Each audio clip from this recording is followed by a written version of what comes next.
السلام علیکم ورحمۃ اللہ وبرکاتہ۔ دارالعلوم دیوبند کا سوشل میڈیا کے تعلق سے بہت ہی اہم اعلان۔ دارالعلوم دیوبند کا سوشل میڈیا پر کوئی اکاؤنٹ نہیں ہے۔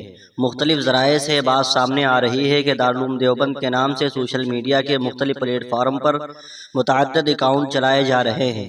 اسی لیے واضح کیا جاتا ہے کہ دارالعلوم دیوبند کا سوشل میڈیا پر کوئی بھی آفیشیل اکاؤنٹ نہیں ہے۔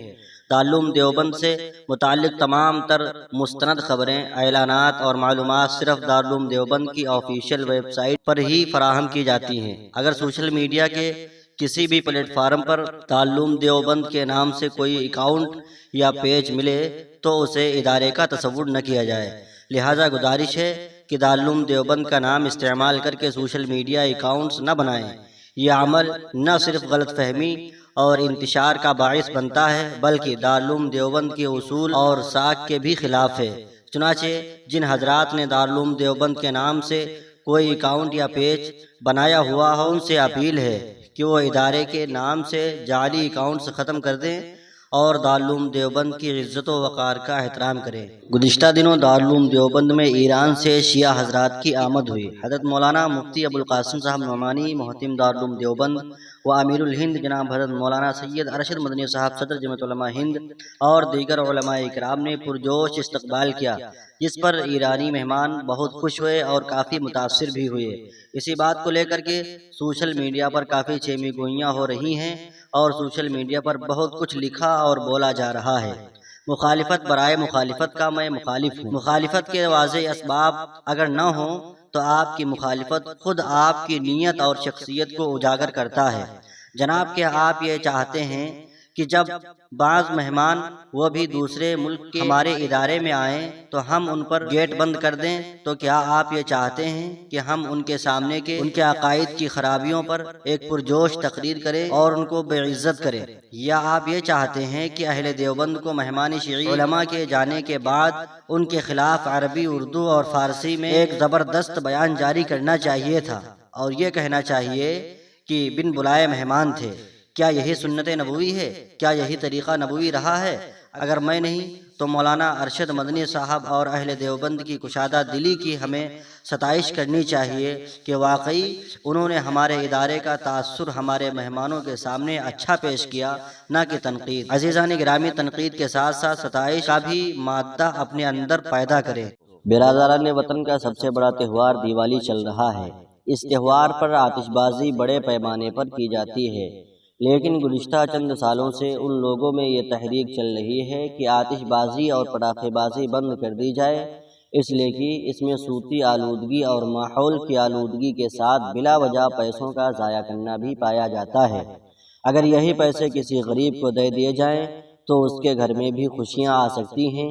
یہی وجہ ہے کہ اب آپ ان کے یہاں آتش بازی میں پہلے کی بنسبت واضح طور پر کمی دیکھنے کو ملے گی، لیکن برادران وطن نے ایک اچھی پہل کی تو خیر امت کہے جانے والے مسلمانوں اور ان کے بچوں نے اس تکلیف دہ اور ناجائز اور حرام کام کو ہاتھوں میں لے لیا ہے۔ چھوٹے چھوٹے بچوں کا بندوق میں ٹکیاں ڈال کر مسلسل پھوڑنا، لہسن پٹاخہ جیسے جلانے کی ضرورت نہیں پڑتی، بلکہ اسے پٹخ دیا جائے تو وہ پھوٹ جاتا ہے، جس میں اچھی خاصی آواز آتی ہے۔ اور یہ آتش باز اور پٹاخے باز بچے آپ کو ہماری ہر بستی میں ملیں گے، جو کسی کا بھی لحاظ نہیں کرتے ہوئے یہاں تک کہ مسجد اور جماعت کے تقدس کا بھی خیال نہیں کرتے، اپنی آتش بازی اور پٹاخے بازی میں مگن ملیں گے۔ اگر یہی کام کوئی غیر مسلم ہماری بستی میں اور ہماری مسجد کے پاس آ کر دے تو ہماری غیرت اور حمیت کا کیا حال ہوگا، اسے بیان کرنے کی کوئی ضرورت نہیں ہے۔ افسوس اس بات کا بھی ہوتا ہے کہ پہلے اس طرح کی برائیوں پر لوگ روک ٹوک کیا کرتے تھے، لیکن ایسا لگتا ہے کہ اب لوگ اسے برا بھی نہیں سمجھتے، یا پھر انہیں ڈر لگتا ہے کہ کہیں وہ ان بچوں کی شرارت کا شکار نہ ہو جائیں، کیونکہ ایسے بچے عموماً روکنے ٹوکنے والے بڑی عمر کے افراد کو ہی نشانہ بنانے لگتے ہیں۔ دونوں وجوہات ہمارے لیے انتہائی تکلیف دہ ہیں۔ آج شہری حالات کیا چل رہے ہیں ہم سب کو معلوم ہے۔ ملکی حالات مسلمانوں پر دن بدن سخت ہوتے چلے جا رہے ہیں۔ ایسے حالات میں ہمیں بچوں سمیت رجوع اللہ کی ضرورت ہے، تو یہاں ایک ایسا عجیب اور انتہائی سنگین گناہ کا ارتکاب ہو رہا ہے جسے دیکھ کر یہی کہا جائے کہ ہمارے ساتھ ساتھ ہمارے بچوں کو بھی ہری ہری سوجھ رہی ہے، اور اس کے ذمہ دار ہم خود ہیں کہ ہم نے ان کو پٹاخوں اور آتش بازی کی برائی اور قباحت سمجھائی ہی نہیں ہے، جبکہ پٹاخے پھوڑنا اور آتش بازی کرنا درج ذیل متعدد وجوہات کی بنا پر اسلام میں ناجائز اور حرام ہے۔ اپنے آپ کو ہلاکت میں نہ ڈالنا۔ قرآن کریم میں اللہ تبارک و تعالیٰ ارشاد فرماتا ہے وَأَنفِقُوا فِي سَبِيلِ اللَّهِ وَلَا تُلْقُوا بِأَيْدِيكُمْ إِلَى التَّهْلُكَةِ وَأَحْسِنُوا إِنَّ اللَّهَ يُحِبُّ الْمُحْسِنِينَ۔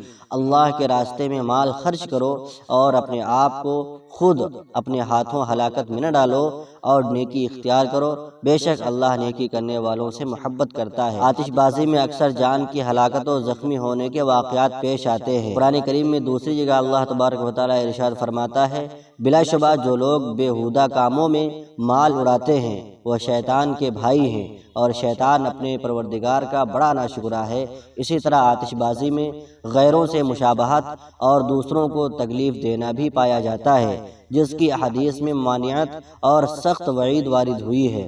اگر بچے نابالغ ہیں اور بلا شبہ ایسا ہی ہے تو ان کا گناہ ان کے والدین پر ہو رہا ہے، اور اس میں برابر کے گنہگار وہ دکاندار بھی ہیں جو ایسی چیزیں لا کر فروخت کرتے ہیں۔ اگر وہ فروخت ہی نہ کریں تو کوئی کیوں کر خریدے گا؟ ویسے بھی آتش بازی کے سامان اور پٹاخوں کی تجارت شرعاً ناجائز اور سخت گناہ ہے، اس لیے کہ اس میں درج بالا متعدد کبیرہ گناہوں میں تعاون پایا جاتا ہے۔ لہذا مسلم دکانداروں کو فوراً اس ناجائز اور حرام چیز کی تجارت سے باز آ جانا چاہیے۔